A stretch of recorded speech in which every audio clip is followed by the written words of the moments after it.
Assalamualaikum warahmatullahi wabarakatuh.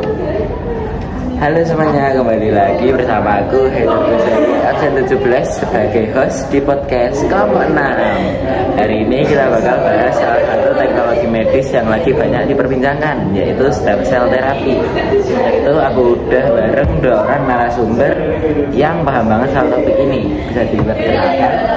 Hai, aku Dina, Santika absen 14. Halo, aku Farhana Nazik, absen 15 dari kelas 9C. Oke, langsung aja masuk ke pertanyaan pertama. Sebenarnya apa sih definisi stem cell therapy dan gimana prinsip kerjanya? Jadi stem cell terapi itu ada terapi yang menggunakan sel punca, yaitu sel yang masih muda dan belum berubah menjadi sel tertentu. Keunggulan dari stem cell adalah mereka bisa membelah diri tanpa batas dan bisa berubah menjadi berbagai jenis sel, seperti sel otot, sel saraf, hingga sel kulit.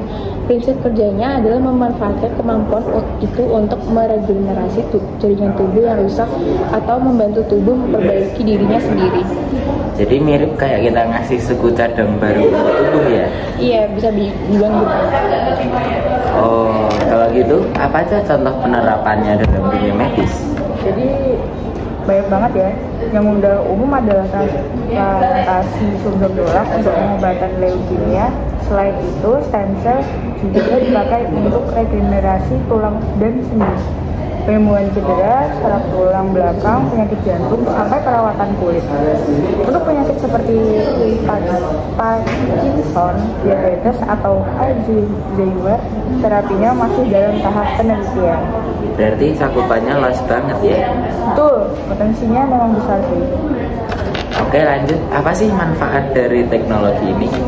Jadi manfaat dari teknologi ini, sebenarnya manfaat utamanya adalah mampu memperbaiki jaringan yang nggak bisa sembuh-sembuh. Selain itu, pasien bisa terhindar dari operasi besar, dan beberapa terapi dapat mengurangi kebutuhan obat jangka panjang. Jadi fokusnya bukan cuma menghilangkan gejala, tapi benar-benar memperbaiki sumber kerusakan. Wah, kedengarannya kayak masa depan dunia medis banget ya? Emang iya. Tapi pastinya ada resiko juga ya. Apa aja resiko dan kontroversinya? Ada beberapa risiko medisnya, termasuk pertumbuhan sel yang tidak terkendali yang bisa menyebabkan tumor. Ada juga risiko infeksi dan reaksi imun.